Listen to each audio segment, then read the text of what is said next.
You know, if I could sit across from my 30-year-old self right now, if I could take her hands in mine and look her straight in the eyes, the very first thing I would say is this: what was all the fuss for?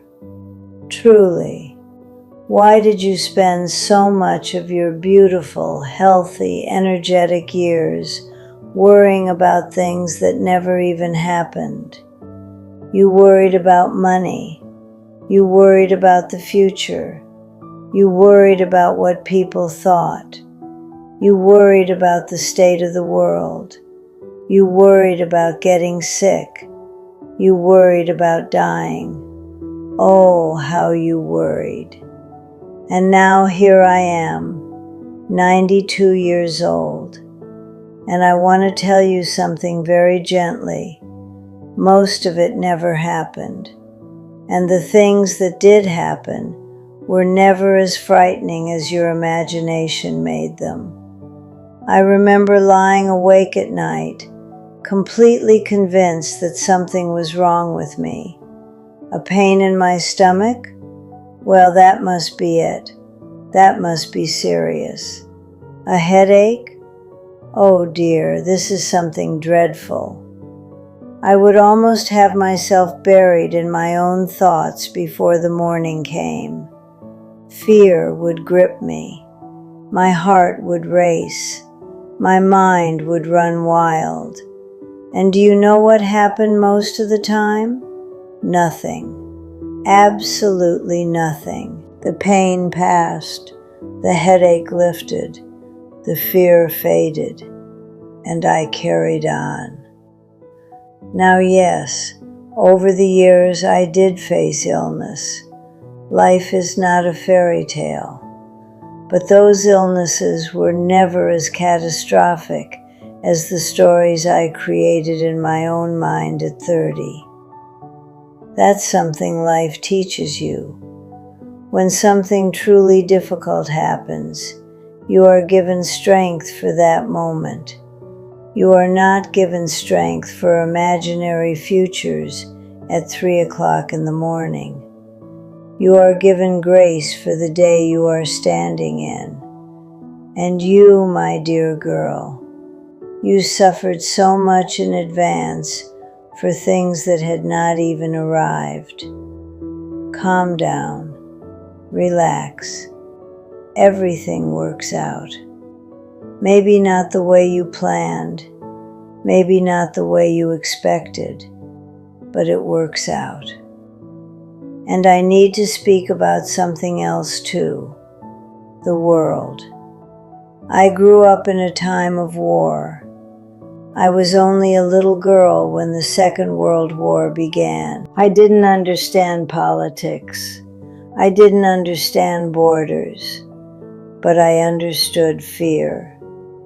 Not my own fear exactly, the fear of the adults around me. Children are very observant. We feel what grown-ups try to hide. I remember rationing. Sugar was rationed. Butter was rationed. Clothes were rationed. There was uncertainty in the air. The radio carried weight. Newspapers were read slowly. Conversations were hushed. And even as a little girl, I remember wondering, why is this happening? Why can people be so cruel? Why is there even a war? When you grow up surrounded by uncertainty, it plants something in you. It can make you anxious. It can make you feel like the world is never fully safe. And I carried that into adulthood more than I realized. Even when that war ended, there were always new fears.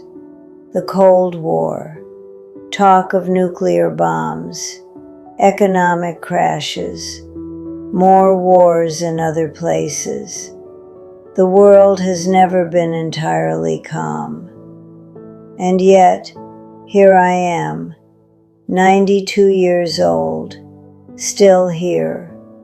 Time passes, storms pass, generations pass. Every generation believes they are living in the most dangerous of times, but every generation continues. And what I have learned is this: you cannot build your personal peace on global headlines. There will always be rumors of wars. There will always be people chasing power. There will always be uncertainty. But your real world, your true world, is much smaller than that. My world is me, my family, my neighbors, the people I meet in the shop, the community around me.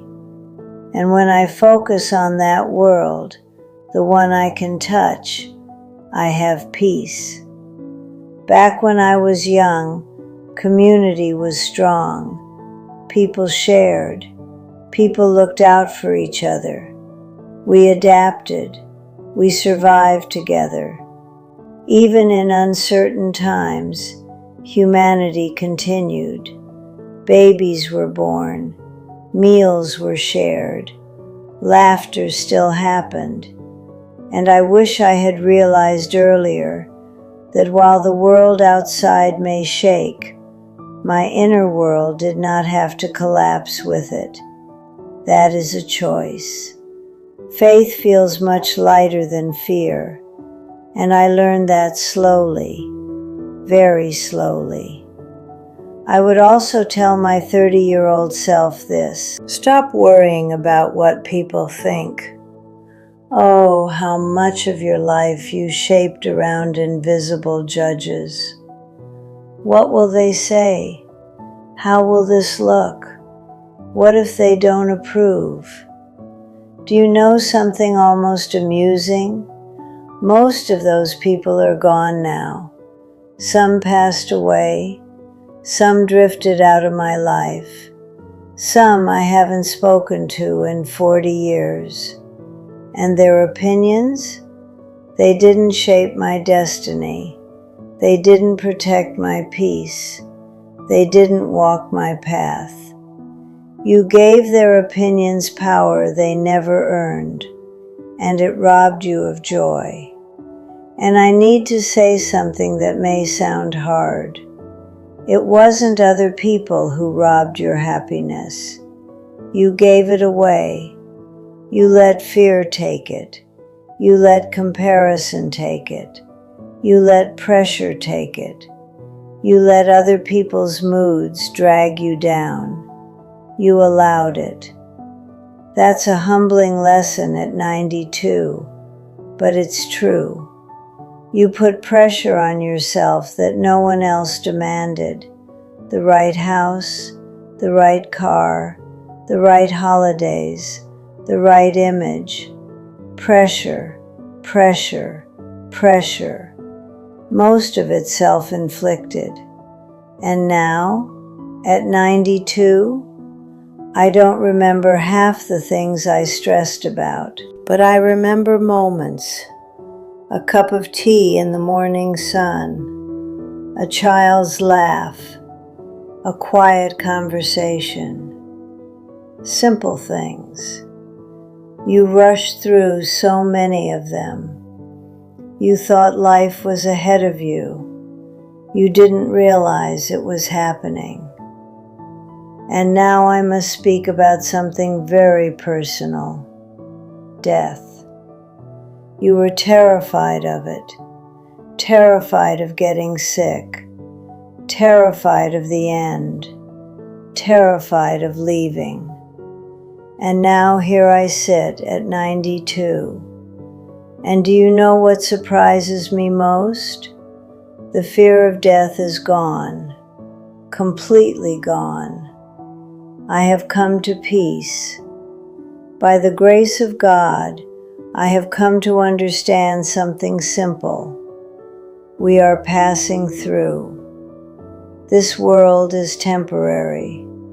All the things that caused you such anxiety, all the headlines, all the drama, all the pressures, they pass away. We are not meant to cling to this place as though it is forever.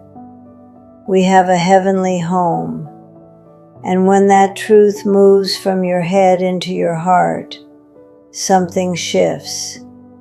You stop gripping so tightly. You stop fearing so deeply. You begin to live with more freedom. I am not in a hurry to leave, but I am not afraid to go. That is peace. And I wish you had known that earlier. Instead of lying awake imagining the worst, you could have been sleeping peacefully, trusting God. Every single day is a gift, an absolute gift. You are not promised tomorrow, and yet at 30, you lived as though tomorrow was guaranteed. You worried 5 years ahead, 10 years ahead, borrowed stress from a future that had not arrived. Instead of standing fully in the day you were given, wake up. That is what I would say to you. Wake up. Laugh more. Sing more. Take the trip. Wear the bold outfit. Use your talents. Show your gifts. Don't shrink. Don't tone yourself down. Don't silence your intuition. Don't wait for permission. Because when you get to my age, your body slows, your world becomes smaller, your options narrow. There is beauty in aging, great beauty, but there are limitations too. So do the things now. Don't postpone joy. Happiness is not something that arrives when everything is perfect. It is something you choose in the middle of imperfection. I wish I had understood that sooner. Life is a lesson, a long, humbling, beautiful lesson. And if someone like me is still here at 92, telling you these things, it is not to scold you. It is to gently shake you. Stop worrying. Calm down. Relax. Breathe. You are stronger than you think. You are more protected than you realize. You are more loved than you understand. And one day, if you are blessed to sit where I sit now, you will look back and smile softly at your younger self, and you will say, "What was all the fuss for?"